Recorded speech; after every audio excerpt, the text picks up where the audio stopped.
Welcome, detectives. Today we're going to delve into the hidden stories of some of Gotham's most unknown enigmatic adversaries, those who remained veiled in the shadows of the Arkham games. From dark obsessions to twisted tales, these untold narratives will send shivers down your spine. Get ready to uncover the city's most mysterious minds. Number 1. Killer Moth.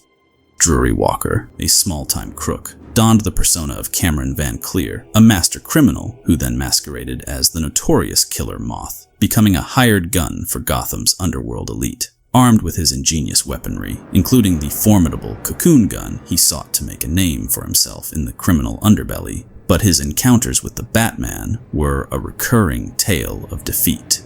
At a GCPD panel being held to prove Batman was simply a man with gadgets, not some paranormal entity, Killer Moth crashed it to advertise his services with a free trial of killing Commissioner Gordon, while his henchmen kept Batman preoccupied on the other side of Gotham. Barbara quickly put on the sample Batman costume, managed to defeat Killer Moth's henchmen, and disarmed the villain. Before Joker was brought back to Arkham Asylum, Killer Moth was under treatment at the asylum and was one of the many inmates who escaped Arkham Island in the ensuing chaos. During his time at Arkham Asylum, Killer Moth had killed 2 inmates, and Batman later discovered one of their remains sealed in a cocoon. After Halloween and what was presumed to be Batman's demise, Killer Moth saw an opportunity to resume his criminal activities.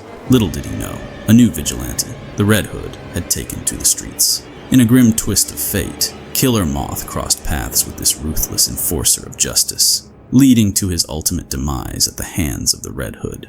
Number 2. The Ventriloquist. While we did see the puppet Scarface in the Arkham games, he was not controlled by Arnold Wesker, the Ventriloquist. Wesker was a timid orphan whose deep repression erupted in a barroom brawl, resulting in him being sent to Blackgate Prison. There, he encountered the puppet Scarface, and promptly murdered the man who'd carved the puppet.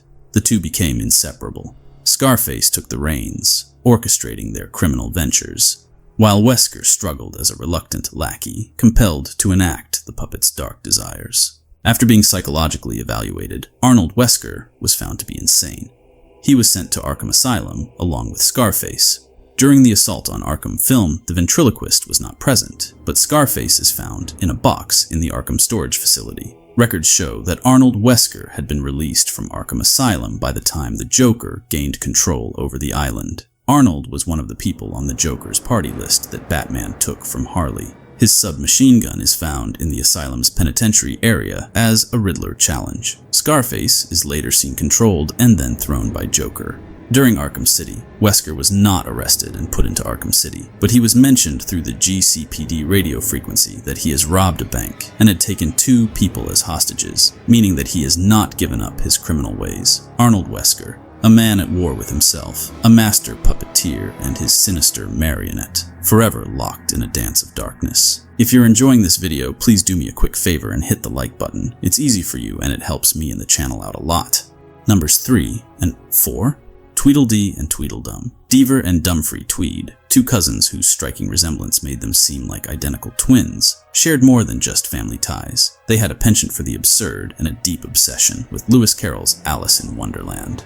Donning the personas of Tweedledee and Tweedledum, they concocted bizarre, outrageous schemes in their quest to ensnare the Batman.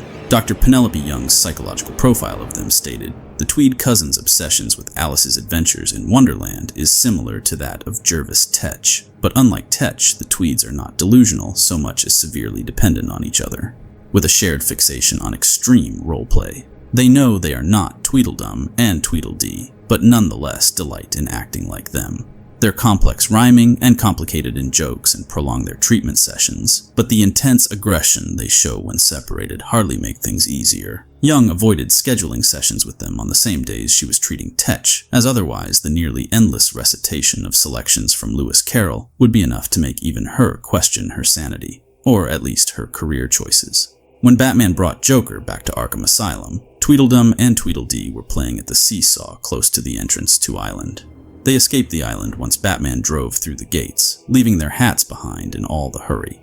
Though they had escaped Arkham, Riddler had set a riddle involving them. When scanning the seesaw, the riddle, "Tweedledum and Tweedledee saw it, can you see it?" will be solved, and their bio can be unlocked. Before the events of Arkham Knight, the Tweed cousins found themselves behind bars in Gotham City's central holding. However, their fate took a grim turn when the Arkham Knight fired into their holding cells, getting rid of this pair for good. This was part 2 of our list of villains who were hinted at, but did not show up in the Arkham games. If you haven't already, be sure to check out our previous video by clicking on the title card on the top right-hand corner now. Thank you for joining me on this journey through the untold tales of Gotham's most enigmatic villains. If you enjoyed this video, don't forget to subscribe and hit the notification bell because more chilling stories are coming your way. And speaking of upcoming content, be on the lookout for our next video, where we'll be diving into the world of the boy wonder himself, Robin. You won't want to miss it. Until then, stay tuned, stay curious, and stay immersed in the mysteries of Gotham.